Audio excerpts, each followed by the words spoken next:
ഇന്ന് പുണ്യ റബി 12 ആയതുകൊണ്ട് നമുക്ക് പിന്നെ നാട്ടിൽ വെച്ചാൽ പള്ളിയൊക്കെ പോയി ഇറച്ചി മുറാട്ടൊക്കെ തിന്നേണ്ട ഒരു ഇതുണ്ട്. ഇതിപ്പോൾ അതില്ലല്ലോ. നമ്മൾ പ്രവാസത്തിലാകുമ്പോൾ വേഗം സുബീസ്കാരൊക്കെ കഴിഞ്ഞു. ആർക്കെങ്കിലും 2-3 ആളുകൾക്ക് എന്തെങ്കിലും ഒരു ഭക്ഷണം കൊടുക്കണം എന്നുള്ള ഉദ്ദേശത്തിൽ കുറച്ച് ഒരു ക്രോസനും ഒരു വെള്ളം ഒരു ജ്യൂസൊക്കെ ആക്കി പാക്കറ്റ് ആക്കിയാണ്ട് ഇങ്ങനെ പുറത്തേക്ക് ഇറങ്ങേണ്ട സമയത്ത് നമ്മൾ അവിടെ വലുതിയെ നമ്മൾ ക്ലീനിങ്ങും ഒക്കെ നടത്തേണ്ട ഒരാളെ കണ്ടു. സാധു പട്ടാണി മൂപ്പർക്കൊരു ഒരു പൊതി മൂപ്പർക്ക് കൊടുത്തു. പിന്നെ അടുത്ത 2 പൊതിയായിട്ട് ഇങ്ങനെ നടന്നു. അപ്പോഴാണ് നമ്മളെ ഇതേമായി തന്നെ വലുതിൻ്റെ മറ്റേ വേസ്റ്റും കാര്യങ്ങളും എടുക്കാൻ പറ്റുന്ന ഒരു വണ്ടിക്കാരുണ്ടായിരുന്നു.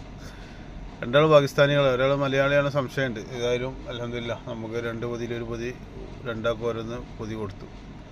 മാഷാ അല്ലാഹ് അന്നത്തെ ഒരു ദിവസം നല്ലൊരു സന്തോഷമുള്ള ദിവസമായിരുന്നു. കാരണം അള്ളാഹിൻ്റെ റസൂലുള്ളാഹിൻ്റെ ജന്മദിനത്തിൽ നമുക്ക് ഒരാളെ കൊണ്ട് സഹായിക്കാൻ പറ്റുക, അതുപോലെ എന്തെങ്കിലും കാര്യങ്ങൾ ചെയ്യാൻ പറ്റുമെന്ന് പറഞ്ഞാൽ ജീവിതത്തിൽ റസൂലുള്ള കാണിച്ചു തന്നൊരു മാതൃക നമ്മൾ പിൻപറ്റാൻ ശ്രമിക്കുക. അത്രേ ഉള്ളൂ എനിക്ക് പറയാനുള്ളത്.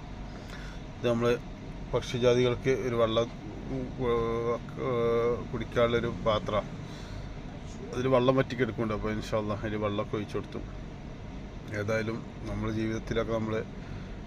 ജീവിതത്തിൽ റസൂലുള്ള കാണിച്ചു തന്ന മാതൃകകളും പിൻപറ്റി ജീവിക്കാൻ വേണ്ടി നമുക്ക് തൗഫീക്ക് ഉണ്ടാവട്ടെ. ഓക്കെ, ഏതായാലും പിന്നെ സംഗതികളൊക്കെ വളരെ ഉഷാറായിട്ട് നടന്നു. നമ്മളൊരു കിളിക്കൂടുണ്ടായിട്ട് അതിൽ നമുക്ക് മനസ്സിനെ ഉയർത്തിയൊരു സംഭവമായിട്ട് അതിൻ്റെ ആ മരത്തിൻ്റെ നേരെ മേലത്തേന് ഒരു കിളിക്കൂടുണ്ട്. ഏതായാലും നല്ല നല്ല കാര്യങ്ങളൊക്കെ ചെയ്ത് നമുക്ക് ജീവിതത്തിൽ മുന്നോട്ട് പോകാൻ വേണ്ടിയിട്ട് എല്ലാവർക്കും കഴിയട്ടെ, സാധിക്കട്ടെ.